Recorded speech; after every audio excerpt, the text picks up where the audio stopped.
Game design is an ever-evolving medium, and sometimes things just drop off. Hi folks, it's Falcon, and today on Gameranx, 10 game concepts that have been forgotten. Starting off with number 10, content that can be permanently missed. This is one of those concepts I think a lot of people are glad to see forgotten, but there is actually some value in it, I think. With most games now, it's really rare you'll run into content that's permanently missable. Games will go out of their way to make sure you get a chance to see everything that you want to. Like if your hometown gets blown up in the start, that the quests that you don't finish there usually show up somewhere else. If you miss an item in a dungeon that you can't come back to, it just shows up again somewhere else or appears in a special lost items chest or something. All that stuff is good because it sucks to miss out on things you wanted to do, and in some ways games bend over backwards to accommodate the player that can limit the game's potential. Like, how many games now make it so you really can't make any big choices anymore? Nothing that's actually going to change the entire direction of the game or lock you out of certain interactions. It's just not there. Like Persona 5, there's stuff you can miss, like the will seeds and whatnot, but that doesn't change the direction of the game. Like, there's minor variations like that, but big stuff doesn't usually change. In a way, these things are designed to avoid player frustration, and I get it, because it does. People don't want to make a decision they perceive as wrong or causes them to miss out on something, but they also want choices to matter. It's a tough position for developers, even the ones who are really good at it, like CD Projekt Red and Witcher 3, they get criticized for this kind of thing. There's a lot of people out there who are kind of nostalgic for the way games were when you could really miss out on something major. It makes a game more replayable, but yeah, it also can be very frustrating. At number 9 is real-time squad commands in action games. Like, what happened to this? Like, games like Mass Effect were so much fun. You could order your allies around, command them to do special attacks. You could do this in the middle of combat. It was the perfect mix of tactical but still exciting, and it's kind of shocking that more games haven't tried to copy that, or that it's kind of just disappeared. The only other time I can really think of it is the Bureau, XCOM Declassified, which tries to be a more tactical version of that same kind of gameplay, but doesn't quite pull it together. Just in general, it seems a lot like squad commands are kind of going away from games, especially ones that they're purely tactical. Like the original Gears of War, which let you command your squad in single player, the sequels just took it out. The Band of Brothers inspired Brothers in Arms was an awesome combination of FPS and tactical game. A little more arcadey was the Freedom Fighters, where you command a swarm of resistance fighters and take on the Soviet menace. Now that I think about it, there's actually a lot of games that use this concept. It's just that they're all about a generation or more out of date. Like, there's a lot of potential for a game like this in next gen, and it's a shame there aren't more of them out there. There was that Disintegration game, but that didn't really do that well. The closest thing I can basically think of is the Guardians of the Galaxy game, which was fantastic, a huge surprise, and also kind of quietly passed. We need more like this. It works. At number 8 is risky traversal mechanics.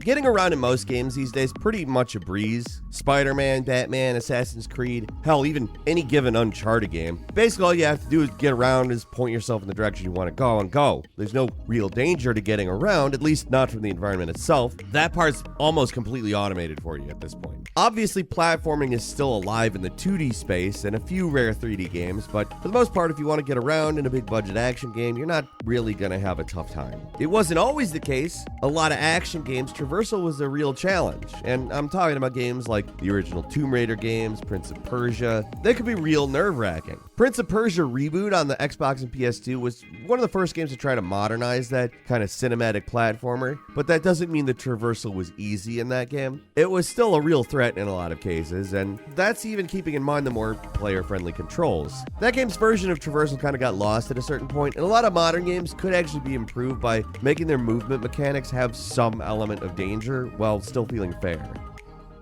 At number 7 is insulting easy modes. So many games used to give you shit for being on easy, or like using cheats, or basically doing anything that went against the game designer's quote-unquote vision. They let you do it, but they made fun of you a little bit for it, kind of acted like you were being insulting to them. But it's also kind of like, no, I gave you $50-$60 for this. I don't think you should be insulting me for how I use it. So there's kind of like a back and forth on this, because honestly, I think that it's funny when I get made fun of for playing on easy mode in a game, but it's also kind of weird. It can come off a little petty and mean-spirited, especially given how games have become more accessible over time so that more people can play them. I don't know. I go back and forth on it. Sometimes it really does give the game some character. Like Wolfenstein labeled easy mode, "Can I play Daddy?" and had a picture of the main guy in a baby bonnet. Probably the most harsh of these is the one from Ninja Gaiden on the Xbox with the Ninja Dog difficulty. They really rub it in when you select that one. It's a little overboard, actually. It seems I have greatly overestimated you.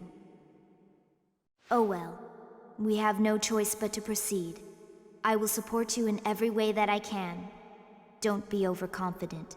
People now see difficulty options as a form of accessibility, like I said, so adding insulting messages to them isn't something considered is called for. Like, there's a reason this concept has been mostly forgotten. It doesn't seem like it has a place in modern gaming, even though it's still funny, to me at least. I don't know, like I said, it's one I go back and forth on. I'm happy when more people are able to enjoy a game, and it doesn't change the game fundamentally anyways. At number 6 is bad guy campaigns. Like most of the time, game has a single player mode, there's going to be one campaign. It may be that publishers researched it and found that most people just play as the good guys all the time, but it seems like you really just never see games that give you multiple campaigns, especially ones where you play as the bad guys in one of them. It was most commonly seen in old like real-time strategy games like Red Alert and StarCraft, but they weren't the only games. Like Transformers War of Cybertron had separate stories for bad guys and good guys, and you could play them in any order you wanted. The first Lego Batman game had a whole villain story too. It had remixed levels where you play out the story as Batman's Rogues Gallery instead of as the Caped Crusader. It was a great idea and something I wish more games would try to do. Alternative story modes in general are almost never packed in with games anymore. They're almost always DLC now, and that kind of feels like a shame. At number 5, building a town minigame. There's a lot of games where you can buy houses and decorate them, but for the most part it's pretty simple and cosmetic. But every once in a while you get a game that scratches the city building itch. Probably the most well-known games to do this are the Dark Cloud games for PlayStation 2, where the whole game is about exploring dungeons and rebuilding towns. It's a really satisfying gameplay loop because all the resources you collect in the dungeon aren't just abstract stuff. You actually take it, put it in the game world, and walk around and look at your handiwork. The original for this is probably ActRaiser, where the gameplay was split between SimCity-style town building and 2D side-scrolling action. Fallout 4 deserves a mention here as well. You have to keep people happy and defended in your colonies by setting up power and shelter. Let's just say older games did it better, in my opinion though. Not that it's terrible, but it can be very tedious. City building is a lot of fun, and it's even better when you can actually walk around in your cities, and that's kind of what this concept is all about. At number 4 is save limits. It's easy to take saving for granted now, but a lot of older games didn't make the simple act of saving such an obvious choice. Instead of giving you an infinite amount of saves and save where you wanted, games would limit your ability to save in some way, so it forces you to make decisions. Like, do I really need to save my game now? It's usually done by giving you a limited supply of items that you can spend to save, like the ink ribbons in Resident Evil or the Kong coins in Donkey Kong Country 2. A lot of people really hate stuff like this because they're busy. They might have kids, demanding job, don't have all the free time in the world, and could be interrupted at any moment. So being able to save and quit whenever you want is kind of how every game should do it. But I will say sometimes I do like seeing stuff like this, even if it's kind of scary at first. One of the few recent games that actually forces you to use an item to save is a survival horror throwback, Signalis. It works in the right way because it adds a layer of tension to the experience that isn't there normally, and it also doesn't like overdo it. Like Donkey Kong Country 2 was harsh. At number 3 is bizarrely complex creature raising minigames, a concept that's kind of intentionally out of style. Back in the 90s when Tamagotchi was big, Pokemon and Digimon were everywhere, people were just monster raising crazy. So for a while, a lot of big games, for whatever reason, included some really complex creature raising minigames just because. Probably the most noteworthy I can think of is the Chocobo raising minigame of Final Fantasy VII, and the kind of bizarre Chow raising from Sonic Adventure 1 and 2.